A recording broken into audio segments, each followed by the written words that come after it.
Hello दोस्तों, UPSC ज्ञान दैनिक के इस बेस्ट प्लेटफॉर्म पर आप सभी का स्वागत और अभिनंदन है। मैं आप सभी के बीच में नेहा।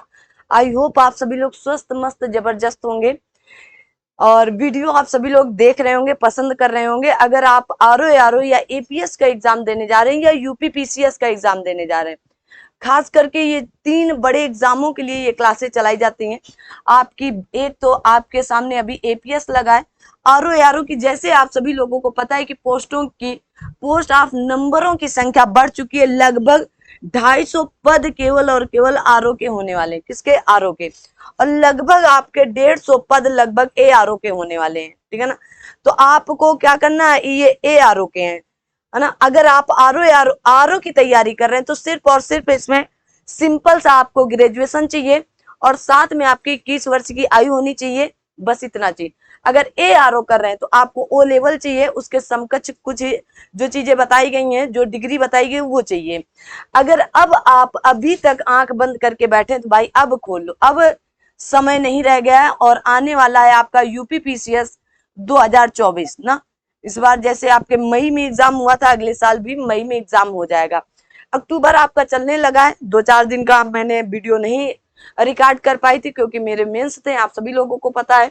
और ये कई दिन बाद हम रिकॉर्ड करने आए, इस तरह मैंने रिकॉर्ड कर रखा था ताकि आपको गैप ना हो पाए। और मैं जान रही हूँ कि आप लोगों के बीच में गैप नहीं हुआ होगा, लेकिन अब हो सकता है एक आध दिन का गैप हो जाए क्योंकि एक भी वीडियो आपके बीच में नहीं बची थी। आइए तो आज हम लोग पढ़ेंगे भारत में मिट्टी के प्रकार। तो आप सभी लोगों को पता है भारत में मिट्टी के प्रकार को मैंने काली मिट्टी से शुरू किया था। काली मिट्टी हमने पढ़ा रखा है ना। तो आप देखेंगे भारत में मिट्टी के प्रकार को कितने भागों में बांटा गया है। सबसे पहले आप यहां तक की सारी बातें समझ गए होंगे कि कैसे मैंने आपको बताया था कि जलोढ़ मिट्टी होती है, कैसे मैंने बताया काली मिट्टी होती है। इन प्रकारों को मैंने बताया लाल मिट्टी होती है ना। लाल मिट्टी में लाल बजरी मिट्टी होती है, लेटेराइट मिट्टी होती है, पर्वतीय मिट्टी होती है, तराई मिट्टी होती है। इन सब की बात हमने की थी। आई होप कि आप सभी लोग यहाँ तक की सारी बातें समझ कर रखे होंगे।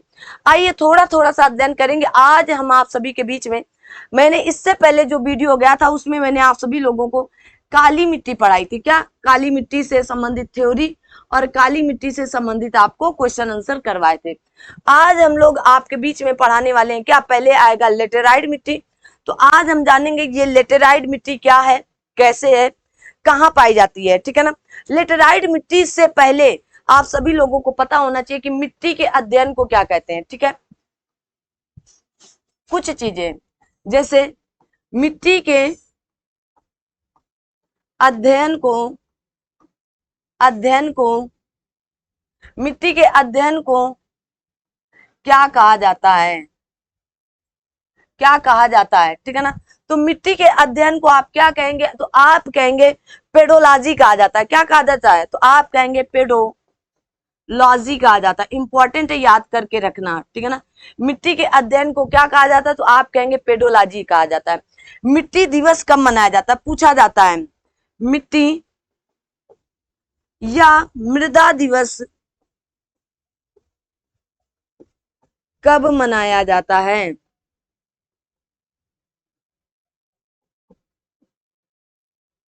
आप कहेंगे 5 दिसंबर को। कब? 5 दिसंबर को।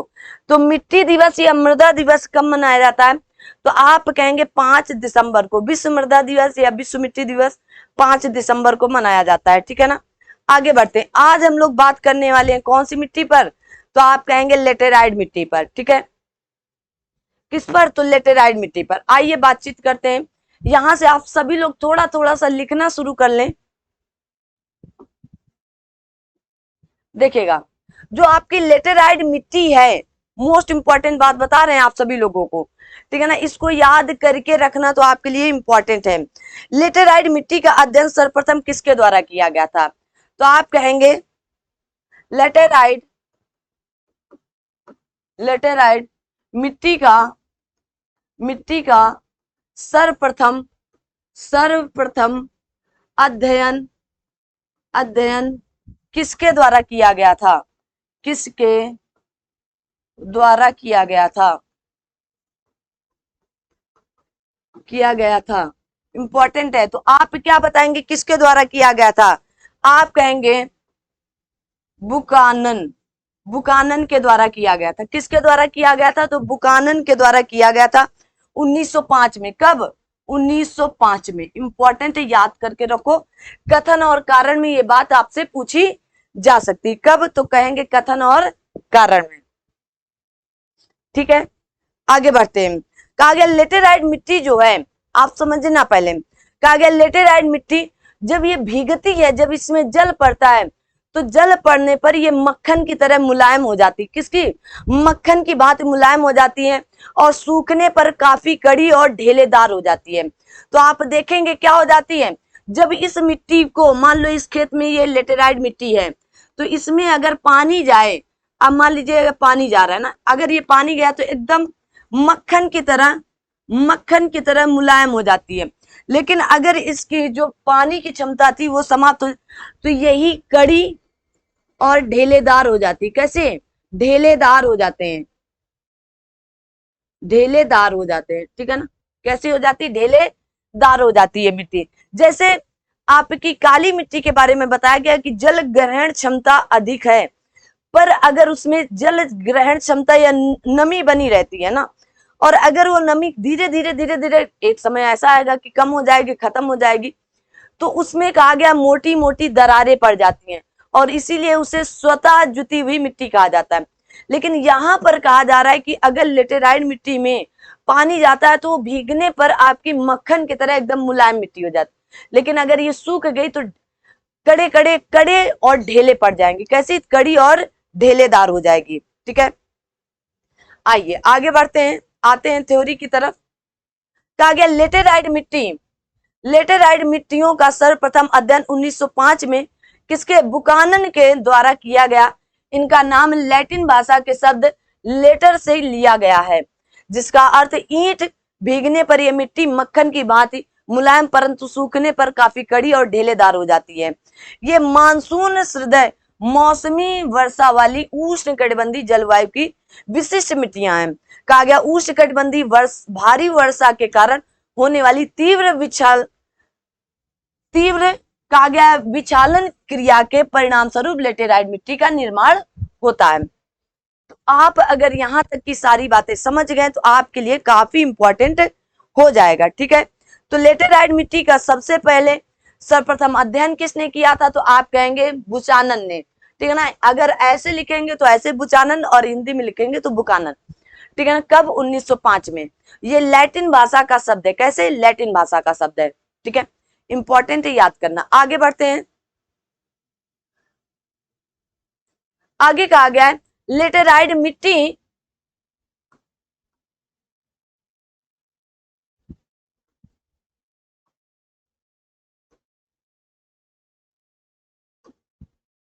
कहा गया लेटेराइट मिट्टी आर्द्र प्रदेशों की अपक्षालिता मिट्टी है, जिनकी उर्वरकता शक्ति क्या होती? कम होती है, बहुत ज्यादा ये उर्वरक नहीं होती है। मिट्टी में लौह ऑक्साइड मोस्ट इंपॉर्टेंट है, यही प्रश्न पूछे जाते हैं।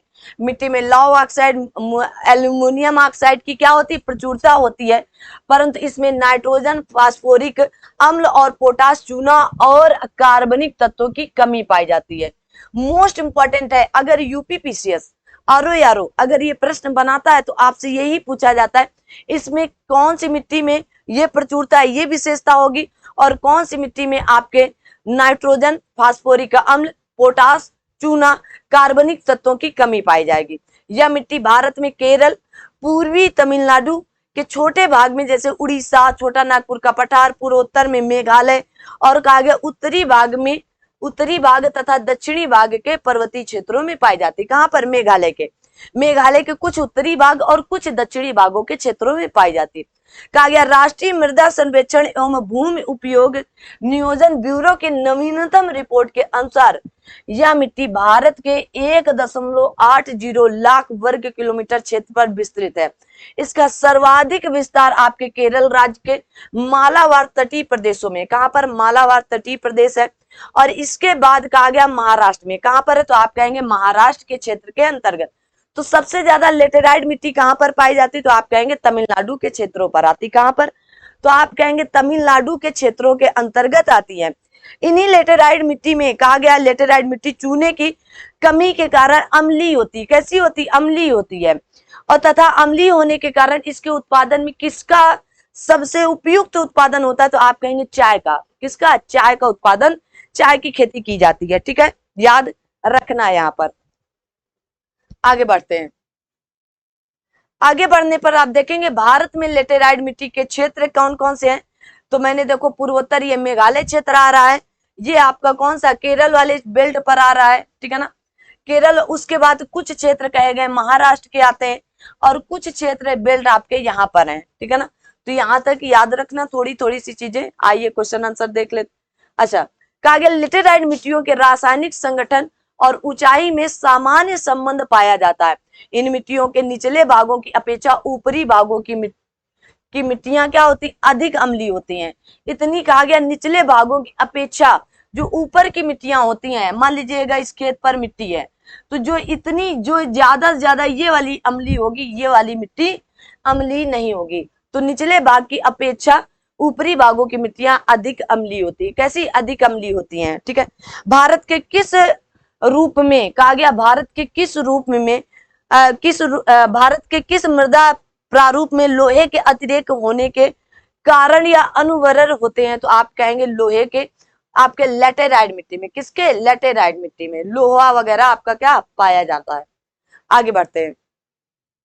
आपका पहला प्रश्न है यहाँ पर, कहा गया है कि भारत की लेटेराइट मिट्टियों के बारे में निम्नलिखित में से कौन से कथन सही हैं। कहा गया वे साधारणतः लाल रंग की होती हैं, ये नाइट्रोजन और पोटास में समृद्ध होती हैं, है ना, ऐसा तो मैंने नहीं बताया। उनका राजस्थान और उत्तर प्रदेश में अच्छा विकास हुआ है। इन मिट्टियों में कहा गया है कि आपके टैपियोका और काजू की अच्छी उपज होती है। ऑप्शन में 1 2 3 सही है, तो सही उत्तर का चयन करें जल्दी से आप सभी लोग। क्या सही उत्तर होगा यहाँ पर, आप सभी लोग यहाँ का सही उत्तर का चयन करके बताएं। पहले प्रश्न का उत्तर क्या सही होने वाला है लेटेराइट मिट्टी के बारे में, जल्दी से। तो आप क्या कहेंगे कि पहली बात सही है, और कहा गया है इन मिट्टियों, पहली और चौथी बात, कहा गया है इन मिट्टियों में कहा गया आपके टैपियोका और काजू की अच्छी उपज होती है। ठीक है, याद रखना। आगे बढ़ते हैं। कहा गया निम्न में से कौन सा कथन भारत की लेटेराइट मृदा के संदर्भ में सत्य है। कहा गया लेटेराइट मृदा उच्च ताप व भारी वर्षा वाले क्षेत्र में विकसित होती है। लेटेराइट मृदा कहा गया जैविक या ह्यूमस समृद्ध होती है और पश्चिम बंगाल, असम व उड़ीसा में पाई जाती। केवल 2 सत्य है, केवल दोनों सत्य हैं, दोनों नहीं सत्य हैं, एक सत्य है। बताएं भाई क्या उत्तर सही आएगा। तो आप कहेंगे केवल और केवल एक बात यहाँ पर सही है। हमने तो असम जैसा कुछ नाम भी नहीं लिया ना, आंध्र प्रदेश मैंने आपको थोड़ा सा बताया, मेघालय बताया, सबसे ज्यादा केरल में होती है, फिर हमने आपको महाराष्ट्र बताया है। तो आप एक बात एकदम सही है। आगे बढ़ते हैं। कहा गया पश्चिम बंगाल की तुलना में आंध्र प्रदेश के शुद्ध रोपित क्षेत्र की उसके कुल क्षेत्र में फल में प्रतिशतता कम है। कहा गया अधिकांश आंध्र प्रदेश की मृदा कहा गया कि आपकी लेटेराइट की है। कैसी है, मखरल प्रकार की या आपकी लेटेराइट की है। दोनों बातें सत्य हैं, एक दूसरे की व्याख्या करें। दोनों बातें सत्य हैं लेकिन व्याख्या नहीं करें। एक सही किंतु आर गलत है, कहा गया ए गलत है किंतु आर सही है। सही उत्तर का चयन करें। आप क्या बताएंगे सही, दोनों बातें सही हैं, क्या होगी, क्या आप कहेंगे, तो आप कहेंगे दोनों बातें सही हैं क्या, नहीं, दोनों बातें नहीं सही। यहाँ पर एक बात सही है आपकी, कौन सी, तो आप कहेंगे एक बात सही है, लेकिन अधिकांश आंध्र प्रदेश की आंध्र प्रदेश में कहा सबसे ज्यादा कुछ केरल में है और दूसरे नंबर पर महाराष्ट्र में, और फिर उसके बाद मेघालय आंध्र प्रदेश वाले क्षेत्र आते हैं। ठीक है, याद रखना। आगे बढ़ते हैं। लेटेराइट मिट्टी मिलती है उत्तर प्रदेश में, हिमाचल प्रदेश में, पंजाब में, महाराष्ट्र में। कहां पर, तो लेटेराइट मिट्टी सबसे ज्यादा आपके केरल में मिलती है, और केरल के बाद अगर कुछ सही होगा तो आपका महाराष्ट्र मिलेगा। कहां पर, महाराष्ट्र। आगे बढ़ते हैं। कहा गया लेटेराइट मिट्टी का प्राधान्य है, तो मालाबार के तटीय प्रदेशों में, मैंने कोरोमंडल पढ़ाया ही नहीं, बुंदेलखंड बघेलखंड नहीं पढ़ाया, तो आप कहां बताएंगे, मालाबार के तटीय प्रदेशों के अंतर्गत पाई जाती है। मैंने आपको थ्योरी में कवर कराया है, तो आप जो चीजें थ्योरी में बताई जाती है उनको कवर करके रखेंगे, आपके लिए लाभ रहेगा। कहा गया निम्नलिखित कथनों में कौन लेटेराइट मिट्टी के लिए सही नहीं है? तो कहा गया वे आर्द्र अपक्षालित प्रदेशों की मिट्टियां हैं, वे बहुत ही अपक्षालित मिट्टियां हैं। कहा गया उसकी उर्वरता कम होती है। और कहा गया कौन सा सही नहीं है? उसमें चूना प्रचुर मात्रा में पाया जाता है। तो बताएं भाई, चूना प्रचुर मात्रा में पाया जाता है क्या? चूना प्रचुर मात्रा में नहीं पाया जाता। तो आपका डी ऑप्शन एकदम सही ऑप्शन। ठीक है, आगे बढ़ते हैं। आगे कहा गया कि भारत में निम्नलिखित में से कौन सा मृदा प्रारूप लोहे का अतिरेक होने के कारण अनुवर्र होता है? तो आप कहेंगे कौन सी मिट्टी? लेटेराइट मिट्टी। कौन सी मिट्टी? लेटेराइट मिट्टी है। मोस्ट इंपॉर्टेंट है, याद करके रखो। आगे बढ़ते हैं। आगे आपका आता है दोमट मिट्टी, या इसी को आप जलोढ़ मिट्टी। तो इसी को जलोढ़ मिट्टी कहा जाता है। दोमट मिट्टी को ही आप जलोढ़ मिट्टी भी कहते हैं। क्या कहते हैं? जलोढ़ मिट्टी। तो आइए जलोढ़ मिट्टी को सबसे पहले आप समझने का प्रयास करना। कहा गया जलोढ़ मिट्टी के कई प्रकार होते हैं ना, कई प्रकार होते हैं। तो याद रखना, जैसे बांगर, बागर, कौन सी आप देखेंगे यहाँ पर जलोढ़ मिट्टी के कई प्रकार कौन कौन से होंगे। तो आइए बातचीत करते हैं यहाँ पर। जैसे देखेंगे जलोढ़ मिट्टी का एक क्षेत्र होता है बागर,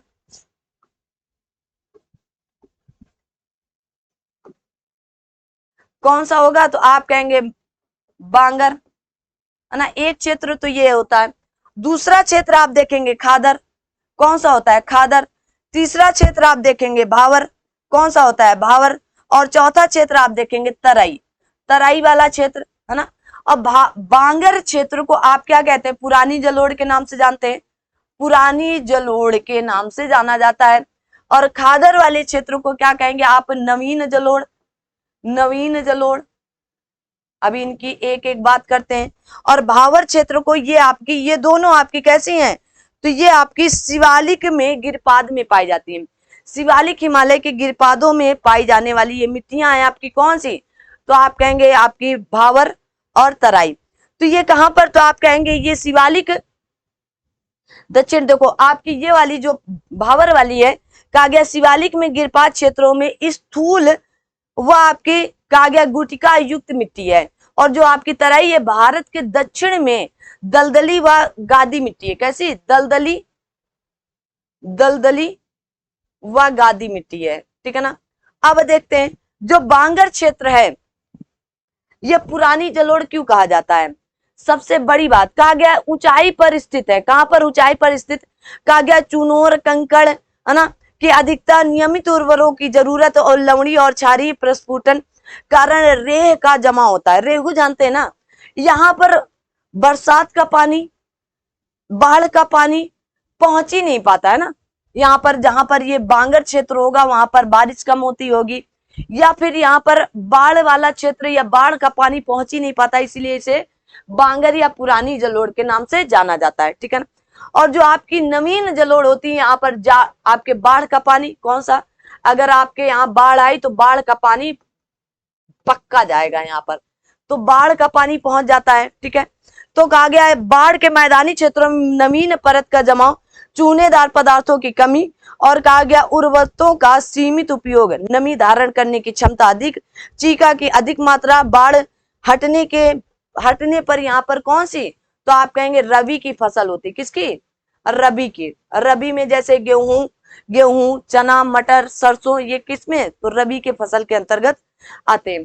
आपका कहा गया भावर क्षेत्र, तो ये क्षेत्र आपका कहा जाता है कैसा होगा? यहाँ पर गुटिका की तरह, मतलब छोटी छोटी आपकी मिट्टी के कण दिखाई देने लगेंगे। ठीक है ना। नाइट्रोजन और जैविक पदार्थों की प्रचुर स्फोटन की न्यूनता होती है यहाँ पर, याद रखना। तो ये चार प्रकार के आप देखेंगे क्या होती हैं? मिट्टियां होती हैं जलोढ़ मिट्टी। आइए, कहा गया नदियों पर, नदियों पर कहा गया लाई गई मिट्टी को जलोढ़ मिट्टी कहते हैं। कौन सी? नदियों पर लाई गई मिट्टी को जलोढ़ मिट्टी कहते हैं। कहा गया राष्ट्रीय मृदा सर्वेक्षण एवं भूमि उपयोग नियोजन ब्यूरो की न्यूनतम रिपोर्ट के अनुसार जलोढ़ मृदा देश के 33.5% भागों के साथ लगभग 11 लाख वर्ग किलोमीटर क्षेत्र में विस्तृत है। यह मिट्टी पंजाब से असम तक, कहां से? पंजाब से असम तक के विशाल मैदानी भाग के साथ साथ नर्मदा, ताप्ती, महानदी, गोदावरी, कृष्णा, कावेरी घाटियों में फैली हुई है। इनका निर्माण हिमालय तथा प्रायद्वीपीय से प्राप्त कहा गया मालवा तथा आपके अपसारी सागर द्वारा छोड़े गए गाद द्वारा हुआ है।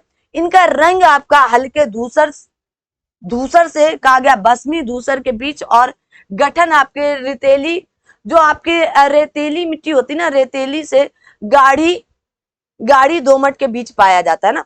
रेतीली देखो, जो आपकी रेत जैसी मिट्टी होती है और गाढ़ी दोमट मिट्टी, मतलब जो आपकी मिट्टी जो आप लीपने विपने पर प्रयोग करते हैं, वहां तक का इसका सिस्टम चलता है। ठीक है, याद रखना। आगे बढ़ते हैं। अब देखो, ये भारत में जलोढ़ मिट्टी क्षेत्र कहाँ कहाँ पर पाए जाते हैं, तो ये वाला देखो पूरा गंगा वाला बेल्ट, यहाँ राजस्थान वाला, यहाँ पूरा बेल्ट ना, और ये देखो पूर्वी घाट का लगभग थोड़ा पूरा बेल्ट आ रहा है। तो यहाँ पर आपकी क्या पाई जाती है, जलोढ़ मिट्टी। और देखेंगे सबसे अधिक जनसंख्या वाला क्षेत्र कहाँ पर है, तो भारत का सबसे बड़ा जनसंख्या का राज्य कौन सा है, तो आप कहेंगे यूपी है। क्यों, क्योंकि यहीं पर आपकी गंगा, और गंगा में आपकी जलोढ़ मिट्टी लाई जाती है। ठीक है, इंपॉर्टेंट है, याद करके रखना। उपजाऊ मिट्टी है इसलिए। कहा गया दोमट मिट्टी में पोटास, कहा गया फास्फोरिक एसिड, चूना और जैविक पदार्थों की प्रचुरता पाई जाती है, और परंतु इसमें नाइट्रोजन ह्यूमस की कमी होती है। इंपॉर्टेंट है, याद रखना। कहा गया फलीदार फसलों की खेती से इनकी तेजी से नाइट्रोजन का स्थिरीकरण संभव है। जैसे आप सभी लोग जानते हैं क्या, तो आप कहेंगे ये मिट्टियां सिंचाई हेतु सर्वापयुक्त, जिनकी मदद से इनमें चावल, गेहूं, गन्ना, जूट, कपास, मक्का, तिलहन, फल और साग भाजियों की खेती की जाती है। लगभग आपकी जलोढ़ मिट्टी या दोमट मिट्टी से लगभग सबकी खेती की जाती है, लगभग ना। खाने पीने की सारी चीजें देखो, आपका चावल, गेहूं, गन्ना, जूट है ना, कपास, मक्का, तिलहन, फल, साग, सब्जी, भाजी खेती की जाती है। ठीक है ना। और यहाँ पर आप नाइट्रोजनीकरण कर लेते हैं क्या, नाइट्रोजन का स्थिरीकरण यहाँ पर संभव होता है कौन सी फसलों की, कौन सी फसलों से, तो फलीदार फसलों से। जैसे आप देखेंगे अरहर की दाल से, अरहर का जो पेड़ होता है उससे, है ना। कहा गया सामान्यतः दोमट मिट्टी 40% भाग के कण या 40% मृतिका कण एवं 20% गाद जिसमें के कारण पाए जाते हैं। और बलुई दोमट मिट्टी में कहा गया है कि जल धारण क्षमता सबसे कम होती है, क्योंकि इसमें रवे भारी मात्रा में बड़े होते हैं, है ना। अब जैसे अभी ये रवे इतने हो, है ना, मान लो इतने, अब इनमें आप पानी डालोगे तो कितना ये जल ग्रहण करेंगी, ये बहुत ज्यादा जल ग्रहण नहीं कर पाती हैं। आगे बढ़ते हैं। आगे कहा गया कि जलोढ़ मिट्टी को दो वर्गों में विभाजित किया जाता है। एक तो है, मैंने आपको 4 वर्गों में बता दिया जो एग्जाम में पूछा जाता है। नवीन जलोढ़ या खादर मिट्टी, इस मिट्टी का विस्तार नदी के बाढ़ के मैदानी क्षेत्रों में पाया जाता है, जहां प्रतिवर्ष बाढ़ के दौरान मिट्टी की नवीन परत का जमा होता है, और इस मिट्टी की जल धारण क्षमता अधिक होती है। यह मिट्टी सदैव उर्वर बनी रहती है, और इसमें क्या होती है, रबी की फसल के लिए जानी जाती है। ठीक है। आगे प्राचीन जलोढ़ या इसी को बांगर कहा जाता है, तो आपको बांगर, खादर, भावर, तराई, तीन चारों याद रखना है। बांगर मिट्टी की स्थिति बाढ़ की पहुंच से दूर कुछ ऊंचाई पर होती है। यह मिट्टी का रंग गहरा पीला, कैसा रंग, गहरा पीला, रक्तताम, भूरा। आप देखेंगे रेह कैसी होती है, रेहू, अरे आप रेहू तो जानते होंगे, गांव वगैरह में रेहू से हम लोग बचपन में कपड़े धुलते थे, है ना, बर्तन धुले जाते थे। वही चीका मिट्टी एक मिलती थी, तो उससे बाल धुले जाते थे ना, आप सभी लोग जानते हैं। तो कहा गया रेहू या इसका गहरा रंग पाया जाता है, इसमें चूनेदार कंकड़ के पिंड अधिक पाए जाते हैं। कंकड़ चुभ जाते थे, नंगे पैर आप बालू या रेहू लेने कभी नहीं जाते थे, है ना। और ये काफी क्या होती थी, क्योंकि इसमें क्या पाया गया, देखो कहा गया बांगर मिट्टियों में लवड़ी और क्षारी प्रस्फुटन के कारण रेह का जमाव मिलता है, या मिट्टी का कम उर्वर होती है, इसमें नियमित उर्वरकों की आवश्यकता होती है। ठीक है। तो ये इसमें कुछ भी उर्वर नहीं होता है। आप कहेंगे कि ऊसर चले जाओ, ऊसर में ये आपकी रेह मिलती थी, वही रेह को क्या कहा गया, तो आप कहेंगे उसी रेह को आप कह रहे हैं यहाँ पर बांगर मिट्टी ना, जलोढ़ की पुरानी या प्राचीन मिट्टी। आगे बढ़ते हैं। अब देखो आता है भावर मिट्टी, कौन सी? भावर। कहा गया भावर मिट्टी शिवालिक के गिरिपादी क्षेत्र में जलोढ़ पंख पाए जाते हैं, है ना, जिनकी मिट्टी स्थूल और कहा गया गुटिका युक्त होती है, इसे भावर कहा जाता है। भावर के दक्षिण दलदली और कहा गया गाढ़ी मिट्टी वाले क्षेत्र को, अब देखो इसी में बता दिया गया वहां तक कि भावर के दक्षिण दलदली, भावर के दक्षिण दलदली क्षेत्रों वाले को क्या, तो आप कहेंगे तराई क्षेत्र कहा जाता है। यहाँ की मिट्टी नाइट्रोजन जैविक पदार्थों की प्रचुरता होती और फास्फेट की कमी होती। किसकी? फास्फेट की। यहाँ के ऊंचाई भागों में प्राप्त प्राचीन जलोढ़ को राद के नाम से कहा, ठीक है, राद। देखो कहीं कहीं पर राद ऐसे लिखा मिलता है, तो आप लोग इसे पढ़े, राद नाम से जाना जाता है, इंपॉर्टेंट है। प्रश्न आता है, अब जलोढ़ मिट्टी से संबंधित जो बातें थी मैंने आपको बता दिया कि भारत में सर्वाधिक क्षेत्र पर पाई जाने वाली मिट्टी कौन सी है, तो जलोढ़ मिट्टी है, ठीक है ना। भारत में जलोढ़ मिट्टी का विस्तार कहां से कहां तक है, तो मैंने बता दिया आपको, जैसे आपका सतलज नदी से पूर्व ब्रह्मपुत्र घाटी तक है ना, इसके अतिरिक्त नर्मदा, ताप्ती, महानदी, गोदावरी, कृष्णा इन सब क्षेत्रों पर आती है। कावेरी नदी, केरल के तटीय प्रदेश भी इसमें आते हैं, ऐसा नहीं है कि नहीं आते हैं, ठीक है। कहा गया शिवालिक के दक्षिणी भाग के क्षेत्र को क्या कहा जाता है, तो अभी मैंने बताया भावर या तराई कहा जाता है ना। भावर के और दक्षिणी जाएंगे तो दलदली वाले प्रदेश को तराई क्षेत्र कह दिया जाता है। तो यहां तक की पूरी बातें आप याद करके रखे। आइए आगे बढ़ते। अब पहला प्रश्न है, कहा गया जलोढ़ मिट्टी के संदर्भ में नीचे दिए गए 4 कथनों में से कौन सा कथन सही है। कहा गया यह मिट्टी भारत के कुल भूभाग के करीब 14% हिस्से में पाई जाती है। इस मिट्टी में फास्फोरिक एसिड भरपूर मात्रा में पाया जाता है। कहा गया यह मिट्टी रे, धूर और चौपन जैसे नामों से भी जानी जाती है। यह मिट्टी उपजाऊ नहीं है। अरे भाई उपजाऊ है, दुनिया की सबसे उपजाऊ मिट्टी अगर कोई है तो वो आप कौन सी कहेंगे, तो जलोढ़ मिट्टी। कौन सी है? अरे दुनिया में सबसे मतलब हमारे भारत में सबसे उपजाऊ मिट्टी कौन सी, तो आप कहेंगे जलोढ़ मिट्टी है। तो कौन सा यहाँ पर सत्य है, ठीक है। तो आप कहेंगे इस मिट्टी पर क्या पाया जाता है, तो फास्फोरिक एसिड भरपूर मात्रा में पाया जाता है। अभी मैंने आपको सारी चीजें बता रखी। भारत में सबसे अधिक उपजाऊ मृदा कौन सी है, तो आप कहेंगे जलोढ़ मृदा है। कौन सी? जलोढ़ मृदा है। आगे बढ़ते हैं। कहा गया निम्नलिखित में से कौन सी मिट्टी नदियों द्वारा निर्मित है। नदियों द्वारा, तो लाल मिट्टी, काली मिट्टी, जलोढ़ मिट्टी, कौन सी मिट्टी है? नदियों द्वारा ये मिट्टी लाई गई। तो सही ऑप्शन क्या है, तो आप कहेंगे सी ऑप्शन बिल्कुल सही ऑप्शन है, नदियों द्वारा लाई गई, ठीक है। आगे बढ़ते हैं। आपको नदियां बता दी हैं, कितनी कितनी नदियां हैं। कहा गया भारत में सबसे बड़ी मिट्टी का वर्ग कौन सा है, तो आप कहेंगे जलोढ़ मिट्टी। कहा गया लाल मिट्टी, काली मिट्टी, बलुई मिट्टी या कछारी मिट्टी, तो किस नाम से इसे और जाना जाता है, तो आप इसी को कछारी मिट्टी के नाम से भी जानते हैं। किस मिट्टी के नाम से, तो कछारी मिट्टी के नाम से। कछारी मिट्टी ही जलोढ़ मिट्टी का सर्वाधिक, या कछारी मिट्टी को जलोढ़ मिट्टी कहा जाता है, या जलोढ़ मिट्टी को कछारी मिट्टी सर्वाधिक क्षेत्र है। आगे बढ़ते हैं। कहा गया निम्नलिखित में से मिट्टी का कौन सा वर्ग भारत के सर्वाधिक क्षेत्र पर फैला हुआ है। आप कहेंगे जलोढ़ मिट्टी।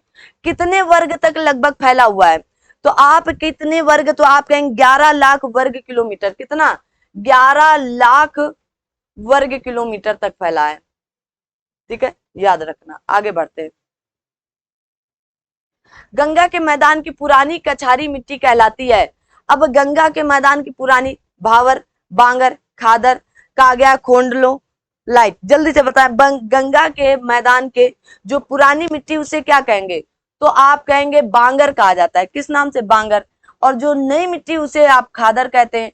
और जो आपकी भावर मिट्टी होती वो कहाँ? शिवालिक के गिरिपादों पर पाई जाती। और इसके दक्षिण में कौन सी? तराई पाई जाती है, ठीक है, दलदली क्षेत्रों में। आगे बढ़ते हैं। कहा गया निम्नलिखित में से किस प्रकार की मृदा की जल धारण क्षमता सबसे कम होती है, तो बलुई मिट्टी, दोमट मिट्टी, कहा गया मटियार दोमट या दोमट मिट्टी। तो यहाँ पर कौन सी मिट्टी होगी जो सबसे कम जल ग्रहण क्षमता लेगी? जल्दी से बताएं आप सभी लोग। तो आप कहेंगे दोमट बलुई मिट्टी की जल धारण क्षमता सबसे कम होती। किसकी? तो दोमट बलुई मिट्टी, ए उत्तर। आगे बढ़ते हैं। कहा गया आज का ये लास्ट प्रश्न है आपकी श्रृंखला का, देखिएगा।